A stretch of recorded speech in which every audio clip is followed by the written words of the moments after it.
बड़ा क्यूरियोसिटी सभी के मन में होती है, मेरा भविष्य क्या होगा, हम भविष्य में क्या करेंगे।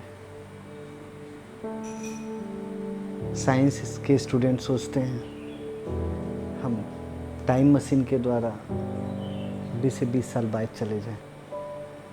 कुछ लोग एस्ट्रोलॉजर के पास जाकर अपनी भविष्यवाणी, अपनी आने वाली समय के बारे में जानने की कोशिश करते हैं। प्रश्न उठता है, भविष्य या भाग्य, जिसको हम लोग डेस्टिनी बोलते हैं, मेरा क्या है, या डेस्टिनी होता क्या है, ये डेस्टिनी बनती कैसे है। एक बड़ी अच्छी कहावत है, मनुष्य अपने कर्मों से अपने भाग्य को बदलता है। पहले जाने तो भाग्य क्या है और क्यों है। कर्म फल सिद्धांत, जैसे हम लोग साइबर वर्ल्ड में काम करते हैं तो हमारा साइबर फुटप्रिंट्स होता है, इसमें पता चलता है कि हम किस वेबसाइट पे जाकर क्या सर्च किए या सर्च इंजन से हम किस चीज़ को जाने। उसी तरह से हमारे अंदर जो विचारों की श्रृंखला है, उस विचारों के द्वारा ही हम अपने कर्म फल का निर्धारण करते हैं। हमारा कर्म बंधन तैयार होता है। कर्म का मतलब सिर्फ एक्शन नहीं है, जो हम अपने अंदर सोचते हैं वो भी कर्म है, जो मेरी फीलिंग्स आती है वो भी कर्म है, क्योंकि आपकी विचारों की श्रृंखला उस फीलिंग्स के ऊपर ही निर्धारित होती है। बड़ा शब्द आता है कि डेस्टिनी, तो कभी हम लोग सोचते हैं कि इस परिवार में मेरा जन्म क्यों हुआ, या इस स्थान पे मेरा जन्म क्यों हुआ। अगर हमारी जन्म इंडिया में हुई है तो इंडिया में क्यों नहीं, यूएसए में क्यों नहीं। हमारा जन्म इस परिवार में क्यों होता है, मेरे सराउंडिंग्स में मेरे ये फ्रेंड्स क्यों हैं। बड़ा अद्भुत प्रश्न है, सब भी इस पे क्यूरियस हैं कि आखिर क्यों। हम लोग की वननेस थ्योरी हो या सनातन धर्म में, हम लोग कई जन्मों के सिद्धांत को मानते हैं, जिसमें पूर्व जन्म भी होता है। जो हमारे पूर्व कर्म हैं, जिसको हम लोग पूर्व जन्म में किए हों, या आप उसको जैसे भी कैलकुलेट करें, बट हमारे जो पूर्व कर्म हैं उसके द्वारा ही हमारा सोल प्लानिंग होती है, जिसमें हम खुद करते हैं।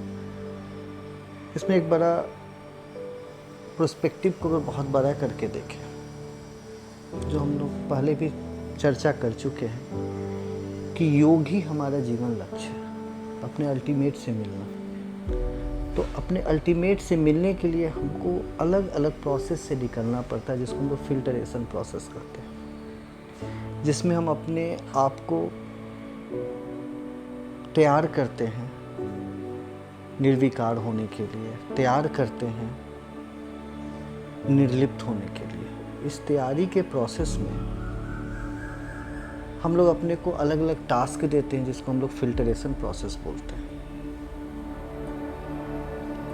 वो टास्क देने की प्लानिंग जन्म से पहले भी, जिसको हम लोग सोल प्लानिंग के थ्रू अपनी प्लानिंग देते कि इस जन्म में हम कहाँ जन्म लेकर और क्या क्या ट्रबल को फेस करें, जिससे मेरे अंदर ये फिल्टरेशन प्रोसेस हो। से जीवन में आप जितने भी महापुरुषों का नाम लेंगे, जिन्होंने अपने को ईश्वर से जोड़ा है या ईश्वरीय रूप प्राप्त किया है, उनके जीवन में काफ़ी कठिनाइयाँ रही हैं। आप जीसस का नाम लें तो उनके भी जीवन में काफ़ी कठिनाइयाँ आई।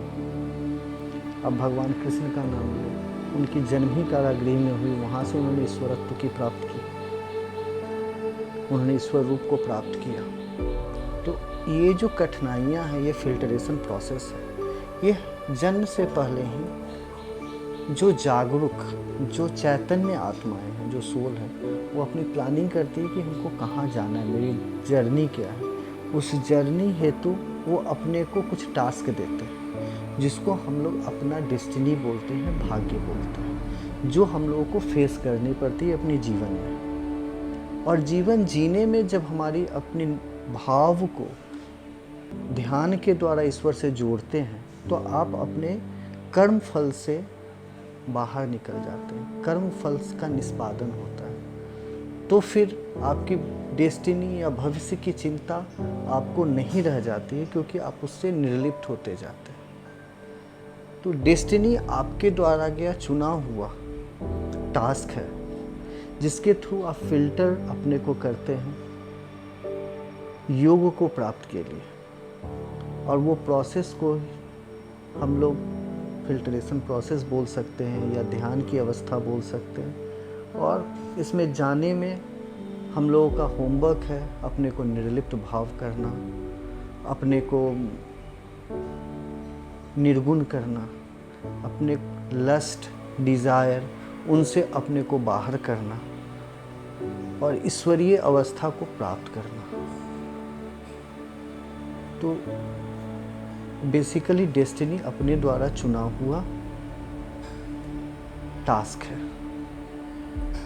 जिसको हम लोग अपना भाग्य बोलते हैं, और उसके कारण ही कर्म फल निर्धारित